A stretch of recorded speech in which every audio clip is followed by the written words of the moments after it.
Hello बच्चों, आज हम करेंगे topic stereo chemistry. Stereo chemistry is the study of stereo isomers. Stereo isomers से आप क्या समझते हैं? स्टीरियो आइसोमर्स को समझने से पहले हमें समझना होगा आइसोमर्स, जो कि जरूर आपने छोटी क्लास में पढ़ रखा होगा। तो आइए देखते हैं। जैसे मान लीजिए हमारे पास कोई दो कंपाउंड्स हो जिनके की गुणों में अंतर हो और उनके मोलिकुलर फार्मूला में सिमिलैरिटी हो। सिमिलैरिटी मीन्स उनका मोलिकुलर फार्मूला सेम हो, लेकिन उसके बावजूद अगर उनके गुणों में अंतर है तो ऐसे कंपाउंड्स को हम क्या कहते हैं? आइसोमर्स। बेसिकली दो प्रकार के होते हैं आइसोमर्स। हिंदी में आइसोमर्स को हम कहते हैं समावयव। आइसोमेरिज्म को कहते हैं समावयवता। ठीक है, तो आइसोमर्स जो है वो दो प्रकार के होते हैं, टू टाइप्स के होते हैं। पहला है स्ट्रक्चरल आइसोमर्स और दूसरा है stereo isomers. Structural isomers definitely आपको क्लियर होगा। इसमें ये सब जो आप टाइप्स पढ़ते हैं, चेन आइसोमर्स या position isomers, functional group isomers, metamers, tautomers, इन सब में क्या होता है कि मॉलिक्यूल के स्ट्रक्चर में अंतर होता है, जिसको कि आप देख करके समझ सकते हैं, यानी विजिबल है, ये क्लियरली दिखाई पड़ता है हमको स्ट्रक्चर में अगर अंतर है। फॉर एग्जांपल जैसे मैं अगर कंपाउंड एक लिखती हूँ, ये मैं लिख रही हूँ ब्यूटेन, एन ब्यूटेन या वन ब्यूटेन या ब्यूटेन में कह रही हूँ सिंपली इसको, दिस इज अ ब्यूटेन। और दूसरा मैं कंपाउंड लिख रही हूँ जिसको कि आप IUPAC अगर मैं पूछूँ आपसे तो आप बताएंगे क्या होगी IUPAC इसकी? Propane. This is two methyl propane. यहाँ मेथिल ग्रुप लगा है कार्बन नंबर 2 पर, 2-मिथाइल प्रोपेन, जबकि ऊपर वाले को हम कहते हैं सिंपली ब्यूटेन। तो इन दोनों का अगर आप मॉलिकुलर फार्मूला देखिए तो मॉलिकुलर फार्मूला दोनों का आएगा C4H10। दोनों का मॉलिकुलर फार्मूला सेम है, लेकिन दोनों की प्रॉपर्टीज़ में अंतर आएगा। और अंतर क्यों आएगा? क्योंकि ये दोनों जो हैं उनके स्ट्रक्चर में अंतर है। और जब इनके स्ट्रक्चर में अंतर हो और उस वजह से इनके गुणों में अंतर हो, जबकि इनके मॉलिकुलर फार्मूला सेम हो, ऐसे कंपाउंड्स को हम आइसोमर्स कहते हैं। इसी तरह पोजीशन आइसोमर्स होते हैं, जहाँ पर कि कोई एक फंक्शनल ग्रुप होगा, कोई एक सब्स्टिट्यूएंट होगा जिसकी पोजीशन में अंतर होगा, जैसे 1 ब्यूटेनॉल बोलूँ मैं और 2 ब्यूटेनॉल, या 1 chlorobutane and 2 chlorobutane likewise. Third number है जो फंक्शनल ग्रुप आइसोमरिज्म है, जिसमें कि फंक्शनल ग्रुप में ही अंतर आ जाता है, जैसे एल्डिहाइड और कीटोन। आप देखेंगे, अगर मैं एग्जांपल अगर आपको दिखाऊं तो हमने एक कंपाउंड लिखा है ये CH3CH2CHO, this is acetyl propanaldehyde. और दूसरा कंपाउंड मैं लिख रही हूँ ये, दिस इज एसीटोन। IUPAC अगर आप कहते हैं तो इसका नाम है propanal and this is propanone. यहाँ पर आपने एल्डिहाइडिक ग्रुप देखा और यहाँ पर क्या है? कीटोनिक ग्रुप है। दोनों कंपाउंड्स के गुणों में बहुत अंतर है। जो एल्डिहाइड होता है वो एक रिड्यूसिंग एजेंट है, उसके अंदर रिड्यूसिंग प्रॉपर्टीज़ पाई जाती हैं, जबकि कीटोन्स में रिड्यूसिंग प्रॉपर्टीज़ नहीं होती हैं। और भी बहुत से अंतर हैं, इनके मेल्टिंग या बॉइलिंग पॉइंट में अंतर होगा, बहुत सारे डिफरेंसेस इनके बीच में और भी होंगे। लेकिन यहाँ पर अंतर को हम क्लियरली पॉइंट आउट कर सकते हैं कि क्यों अंतर है, क्योंकि इनके फंक्शनल ग्रुप में अंतर है, और या हम कहें ब्रॉडली इनके स्ट्रक्चर में अंतर है। तो स्ट्रक्चरल आइसोमर्स जो होंगे वो आपको विजिबली क्लियर होंगे, आप देखकर उसको आप समझ सकते हैं कि इनके स्ट्रक्चर में अंतर है, इसलिए इनके गुणों में अंतर है, जबकि दोनों का मॉलिक्यूलर फार्मूला सेम है। इसी प्रकार से एक और कैटेगरी है इसमें मेटामर्स की। मेटामर्स क्या होते हैं? मेटामर्स बेसिकली वहाँ पाए जाते हैं जहाँ पर कोई ऐसा फंक्शनल ग्रुप हो जिसकी जो बॉन्डिंग है दो बॉन्ड से जुड़ता हो, जिसकी वैलेंसी 2 हो प्रकार से। तो जैसे कि फॉर एग्जाम्पल मैं ईथर ग्रुप ले लूँ। ईथर ग्रुप में क्या होता है? दो इसकी वैलेंसी है, दो बॉन्ड्स होते हैं, कोवेलेंटली 2 बॉन्ड से जुड़ा होता है। तो अगर इसके एक तरफ 1 कार्बन हो, दूसरी तरफ 3 कार्बन हो, और दूसरे केस में इसके दोनों तरफ 2-2 कार्बन हो, तो आप देखेंगे मॉलिक्यूलर फार्मूला सेम होगा। ऊपर वाला जो कंपाउंड है this is known as methyl propyl ether, जबकि जो नीचे वाला कंपाउंड है इसको हम कहते हैं डाई इथाइल ईथर। दोनों के गुणों में अंतर होगा, और इसका जो रीज़न है वो क्या है? इनके स्ट्रक्चर में अंतर है। तो ऐसे कंपाउंड्स को हम मेटामर्स कहते हैं। इसके अलावा एक और कैटेगरी है इसकी, जिसको हम कहते हैं टॉटोमर्स। टॉटोमर्स बेसिकली क्या होते हैं? हाइड्रोजन की शिफ्टिंग के कारण। और कौन सा हाइड्रोजन? ज़्यादातर जो हाइड्रोजन होगा जो आप देखेंगे वो कौन सा होगा? Alpha hydrogen. अगर आपने हाइपर कॉन्जुगेशन पढ़ा होगा तो आपने ज़रूर सुना होगा कि जो अल्फा हाइड्रोजन होता है उसके अंदर एक मोबिलिटी पाई जाती है। अल्फा हाइड्रोजन जैसे कोई भी कार्बन जो कि sp2 हाइब्रिड हो, फॉर एग्जांपल मैं ये कंपाउंड ले लूँ अभी जो मैंने लिखा था CH3COCH3, इस कंपाउंड में आप देखेंगे जो कार्बन ने एरो लगाया है इसके ऊपर, इसका हाइब्रिडाइजेशन sp2 है। तो sp2 कार्बन से जुड़े हुए कार्बन को हम कहते हैं अल्फा कार्बन। अल्फा कार्बन में जो हाइड्रोजन पाया जाता है उस हाइड्रोजन को हम कहते हैं अल्फा हाइड्रोजन। जैसे मैं अगर इस हाइड्रोजन को खोल के दिखाऊँ आपको, तो मैं इसे लिख सकती हूँ CH2 और एक हाइड्रोजन यहाँ पर। तो ये जो हाइड्रोजन है जो कि अल्फ़ा हाइड्रोजन है, उस हाइड्रोजन के अंदर एक गुण पाया जाता है कि ये अपने इलेक्ट्रॉनों को sp2 कार्बन की ओर डोनेट कर सकता है। जब ये डोनेट करेगा तो जो sp2 कार्बन आपको दिख रहा है उसके पास ऑलरेडी 4 बॉन्ड्स थे, एक और बॉन्ड बढ़ेगा, इसलिए उसका एक डबल बॉन्ड आगे की ओर शिफ्ट हो जाएगा। जब ये शिफ्ट हो जाएगा तो ये कन्वर्ट किस में हो जाएगा, इस फॉर्म में। O के ऊपर माइनस चार्ज आ जाएगा, CH3 को मैंने अपनी जगह लिख दिया, बाकी यहाँ जो CH2 था उसके साथ सिंगल बॉन्ड की बजाय अब यहाँ पर डबल बॉन्ड आ गया। और ये जो हाइड्रोजन जो अभी आपने देखा, जो कि मैं अब रेड कलर से दिखा रही हूँ, ये हाइड्रोजन अब फ्री हो जाएगा एज अ H+। वो H+ आगे कहाँ लगता है, यहाँ पर। तो H+ और O- मिलके क्या बना लेते हैं, OH। इसको सिंपली मैं लिख सकती हूँ OH। तो जो पहला फॉर्म था उसमें आपने देखा है कौन सा फंक्शनल ग्रुप था, कीटोन, इसको हम कहते हैं कीटो ग्रुप। और दूसरे वाले में आप देख सकते हैं जो ग्रुप है वो क्या हो गया, एक ईन आ गया, ईन मतलब डबल बॉन्ड, एक ईन आ गया और साथ में उस पर क्या लग गया, एक OH यानी ऑल। तो कीटो इनॉल एक दूसरे में कन्वर्ट होते हैं, कीटो कंपाउंड इनॉल में या इनॉल कंपाउंड कीटो में कन्वर्ट होता है। यही रिएक्शन वापस हो जाए तो क्या होगा, कीटो कंपाउंड इनॉल में कन्वर्ट हो जाएगा और उसे हम नाम देंगे कीटो इनॉल टॉटोमेरिज्म। यानी टॉटोमेरिज्म कौन सी आइसोमेरिज्म है, ऐसी आइसोमेरिज्म है जिसमें कि अल्फा हाइड्रोजन के माइग्रेशन के कारण या किसी भी हाइड्रोजन के माइग्रेशन के कारण एक कंपाउंड दूसरे कंपाउंड में चेंज हो सकता है। यानी स्ट्रक्चर में परिवर्तन केवल हाइड्रोजन के जगह बदलने के कारण आ रहा है, तो उसको हम क्या कहते हैं, टॉटोमर्स। ये भी एक प्रकार का स्ट्रक्चरल आइसोमर है। आप देखकर समझ सकते हैं कि यहाँ पर ऊपर में ग्रुप कंपाउंड में कीटो ग्रुप है, जबकि नीचे वाले कंपाउंड में इनॉल ग्रुप है। यानी एक तरह से फंक्शनल ग्रुप आइसोमेरिज्म ही है, सिर्फ अंतर यह है कि दोनों फंक्शनल ग्रुप में ये संबंध होगा कि दोनों एक हाइड्रोजन के माइग्रेशन से संबंधित होंगे। एक हाइड्रोजन माइग्रेट करके एक फंक्शनल ग्रुप को दूसरे में कन्वर्ट कर सकता है। तो ऐसे आइसोमेरिज्म को हम नाम देते हैं कीटो इनॉल टॉटोमेरिज्म या सिंपली टॉटोमेरिज्म। इसमें और भी होते हैं अमाइनिमीन या और भी होते हैं, वो हम आगे जाके डिटेल में पढ़ेंगे। अब हम आते हैं अपनी जो मेन टॉपिक हमने स्टार्ट किया था, दैट इज स्टीरियो आइसोमर्स, जिसकी स्टडी को हम कहते हैं स्टीरियो केमिस्ट्री। तो स्टीरियो आइसोमेरिज्म क्या होता है, स्टीरियो आइसोमेरिज्म वो आइसोमेरिज्म है यानी जब दो कंपाउंड्स जिनके गुणों में अंतर है, उनके स्ट्रक्चर को हम देखते हैं तो उनके स्ट्रक्चर में सिमिलैरिटी दिखती है, हमको स्ट्रक्चर उनका सेम दिखता है, मॉलिक्यूलर फॉर्मूला सेम होता है।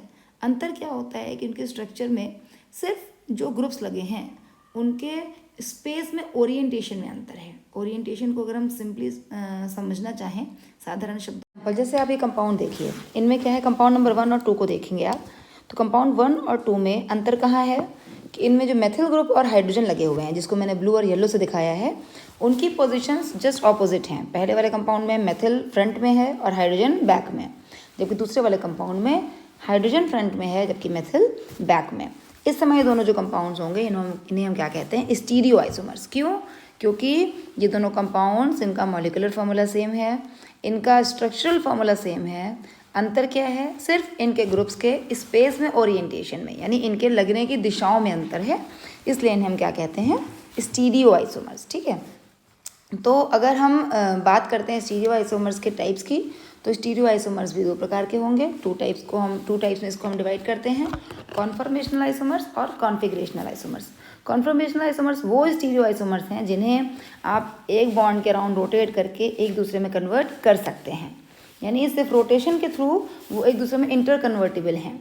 जबकि कॉन्फिगरेशनल आइसोमर्स वो हैं जिन्हें हम कन्वर्ट नहीं कर सकते। जब हम कन्वर्ट करने लगते हैं तो बॉन्ड टूट जाता है, कहीं ना कहीं बॉन्ड की ब्रेकिंग इन्वॉल्व होती है, और इसलिए कॉन्फिगरेशनल आइसोमर्स जो हैं वो नॉन इंटर कन्वर्टिबल कहे जाएंगे। थ्रू रोटेशन कन्वर्ट तो होंगे, हम देखेंगे केमिकल रिएक्शन से कन्वर्जन पॉसिबल है, लेकिन थ्रू रोटेशन ओनली, उनके स्ट्रक्चर को रोटेट करके हम एक दूसरे में कन्वर्ट नहीं कर पाते हैं। ठीक है, एग्जाम्पल देखते हैं कॉन्फॉर्मेशनल आइसोमर्स का, और उसका सबसे अच्छा एग्जाम्पल है हमारे पास ईथेन मॉलिक्यूल।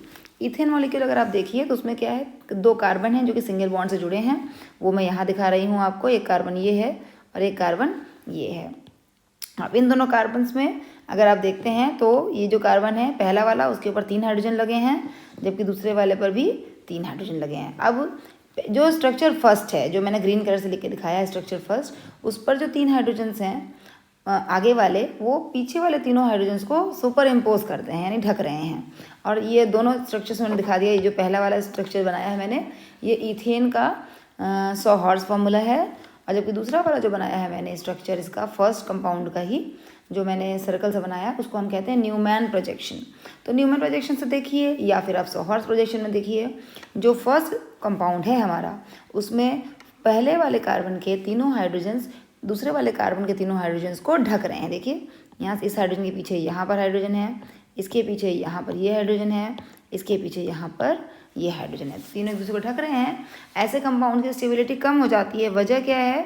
क्योंकि इसमें जो हाइड्रोजन्स हैं उनके बीच में दूरी कम ही बचती है। यानी अगर मैं दिखाऊं तो ये जो दूरी है ये कम रह जाती है, जिसकी वजह से यहाँ पर स्टेरिक हिंड्रेंस होता है।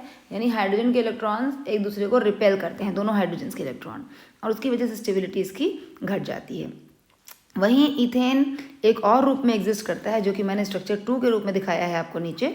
इसमें आप देखेंगे कि जो ऊपर वाला कार्बन था उसको मैंने रोटेट कर दिया, यानी इस कार्बन को मैंने रोटेट किया हुआ है, यानी इस तरह से, इस प्रकार से हमने इसको रोटेट किया। जब हमने रोटेट किया तो वो इस रूप में आया जो कि जैसा कि हमने नीचे बनाया है, जो मैं अब दिखा रही हूँ आपको येलो कलर से हाईलाइट करके। अब वो इस रूप में आ गया। जब वो इस रूप में आ गया तो इस समय आप देख सकते हैं कि जो हाइड्रोजन्स हैं उनके बीच में दूरी बढ़ जाती है। क्यों?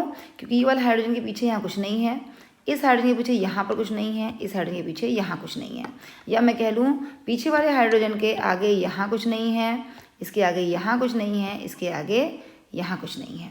तो इस प्रकार से जो हाइड्रोजन्स हैं, अगर आप न्यूमैन प्रोजेक्शन में देखेंगे तो ज़्यादा क्लियर होगा आपको यहाँ पर कि जो आगे का हाइड्रोजन्स हैं वो पीछे के हाइड्रोजन से एक पर्टिकुलर डाईहेड्रल एंगल पर हैं। पर्टिकुलर एंगल कौन सा है? जैसे यहाँ पर जो मैंने ड्रॉ किया इसमें आप देख सकते हैं कितना एंगल है, ये 60 डिग्री का एंगल है। तो उसकी वजह से जो सेकेंड वाला मॉलिक्यूल होगा, सेकेंड वाला कंपाउंड होगा इथेन का, वो ज़्यादा स्टेबल होगा। तो इथेन इन 2 रूपों में और इसके बीच के अनंत रूपों में, यानी इसके बीच में और बहुत सी जगह होगी जब भी हाइड्रोजन को हम 60 डिग्री ना घुमाएं, बल्कि 0 डिग्री से लेकर 60 के बीच में कोई और एंगल ले सकते हैं हम, घुमाते हैं तो बहुत सारे और भी स्ट्रक्चर्स बनेंगे।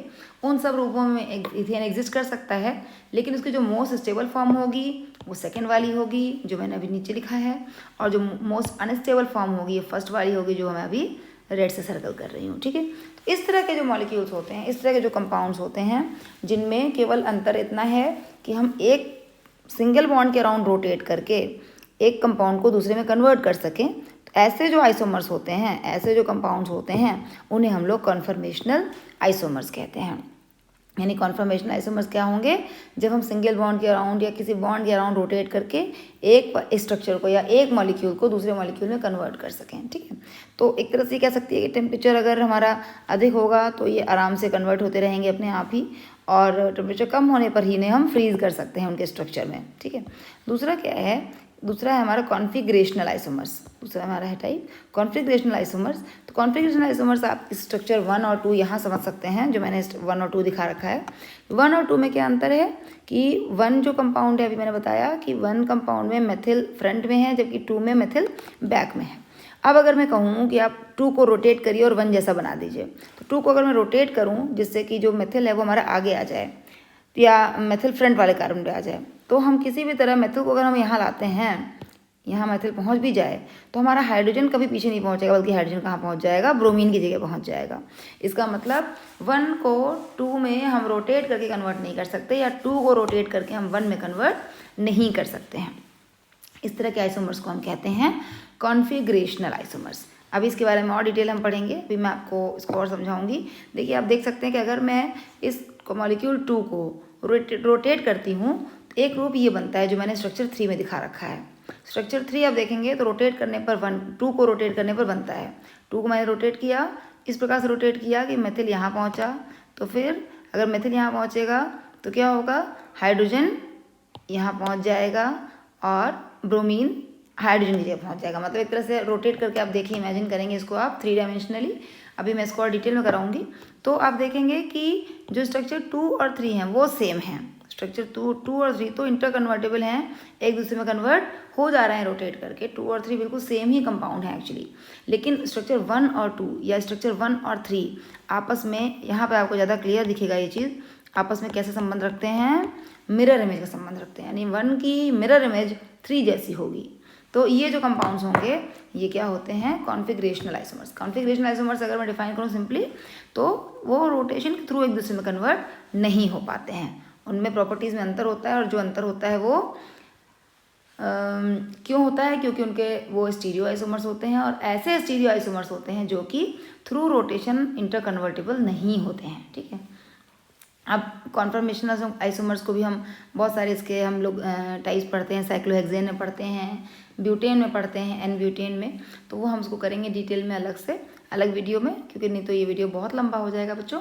तो अभी हम फिलहाल केवल इसके टाइप्स समझते हैं। कॉन्फिगरेशनल आइसोमर्स के 2 टाइप्स होते हैं, डायस्टीरियोमर्स एंड इनैंशियोमर्स। इसका बेसिस ये है कि ऐसे स्टीरियो आइसोमर्स जो कि मिरर इमेज ना हो, जिनमें जो एक दूसरे की मिरर इमेज ना हो, मिरर इमेज ही ना हो, उन्हें हम कहते हैं डायस्टीरियोमर्स।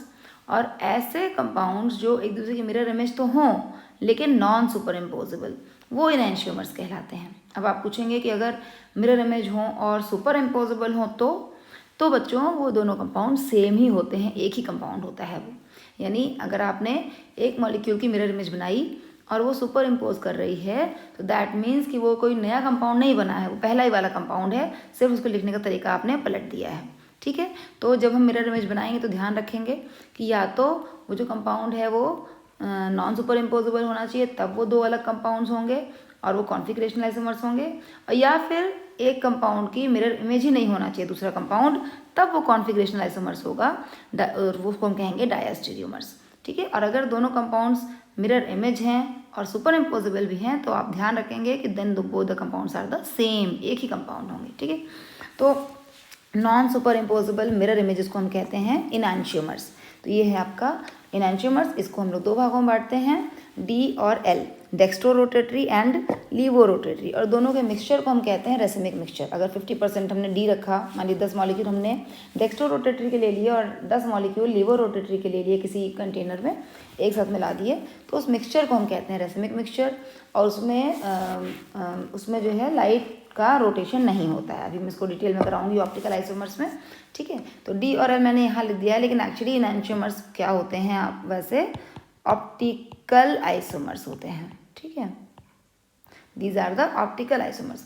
डायस्टीरियोमर्स को भी हम 2 भागों में बांटते हैं, एक तो होते हैं मीजोमर्स और दूसरे होते हैं जियोमेट्रिकल आइसोमर्स।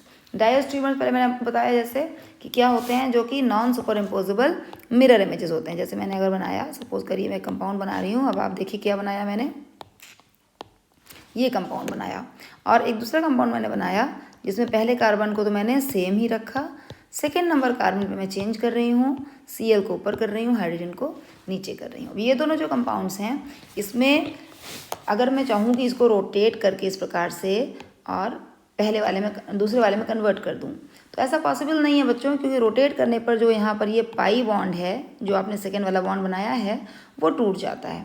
और वो टूट जाएगा तो मैंने कहा था कि रोटेशन पॉसिबल हो विदाउट द बॉन्ड ब्रेकिंग, तो ही वो कॉन्फर्मेशनल आइसोमर्स होंगे, अदरवाइज वो कॉन्फिगरेशनल होंगे। तो यहाँ पर रोटेशन करने पर बॉन्ड ब्रेक हो रहा है, कन्वर्ट तो हो रहे हैं वो, लेकिन बॉन्ड ब्रेक हो रहा है, इसलिए ये क्या होंगे, कॉन्फिगरेशनल आइसोमर्स, ठीक है। और इसमें भी ये जो 2 कंपाउंड्स हैं, जहाँ पर ये दोनों जो कंपाउंड में अगर मैं रिलेशन देखूँ, अगर मैं यहाँ मिरर रखती हूँ तो इसकी मिरर इमेज ऐसी नहीं होगी, पहले कंपाउंड की मिरर इमेज दूसरे जैसी नहीं होती है, और जब पहले की मिरर इमेज दूसरे जैसी नहीं होगी तो उससे हम क्या कहेंगे, डायस्टीरियोमर्स। ये आपस में डायस्टीरियोमर्स हैं, ठीक है। अब डायस्टीरियोमर्स में भी जो मैंने टाइप बताया ज्योमेट्रिकल आइसोमर्स, ये वो वाला टाइप है। ज्योमेट्रिकल आइसोमर्स क्या होते हैं, जहाँ पर हिंडर्ड रोटेशन होता है, यानी ये दोनों जो कंपाउंड्स हैं इनमें रोटेशन हिंडर्ड है, यानी रोटेशन अगर हो सके, रोटेशन होने से बॉन्ड ब्रेक ना हो, तब तो ये इंटर कन्वर्ट हो जाते, तब उस समय ये कॉन्फर्मेशनल होते, लेकिन क्योंकि रोटेशन हो ही नहीं पा रहा है, रोटेशन होने पर बॉन्ड ब्रेक कर रहा है, इसलिए ये कॉन्फिगरेशनल आइसोमर्स हैं। और ऐसे कंपाउंड्स जिनमें रोटेशन हिंडर्ड हो, उसे हम क्या कहते हैं, जियोमेट्रिकल आइसोमर्स। और ये बेसिकली 2 टाइप्स के हम लोग पढ़ते हैं, सिस और ट्रांस पढ़ते हैं यहाँ पर हम लोग। देखिए, जो जो पहला कंपाउंड है उसको हम कहते हैं ये ट्रांस है, क्योंकि यहाँ पर सिमिलर ग्रुप्स ऑपोजिट साइड पे लगे हुए हैं। और जो दूसरा कंपाउंड है इसे हम लोग सिस कहते हैं, क्योंकि यहाँ पर सिमिलर ग्रुप जो है वो same side of double bond लगे हैं, यानी कि डबल बॉन्ड के या तो एक ऊपर और एक नीचे है, यहाँ डबल बॉन्ड के दोनों ही ऊपर हैं, तो इसे हम कहते हैं सिस। पहले वाले को हम कहते हैं ट्रांस। तो ये जो सिस और ट्रांस हैं ये ज्योमेट्रिकल आइसोमर्स हैं। बाकी इसकी जो वैरायटी है उसको हम लोग नेक्स्ट वीडियो में करते हैं, छोटा सा वीडियो मैं उसके लिए बना दूंगी, आप वहाँ से उसको ज़रूर कंसल्ट कर सकते हैं, ठीक है। और लास्ट हमारा जो है सिस और ट्रांस मैंने बता ही दिया। सिन और एंटी और ई और जेड ये टर्म्स भी जो हैं ज्योमेट्रिकल आइसोमरिज्म से ही संबंधित हैं। यहाँ भी हिंडर्ड रोटेशन है।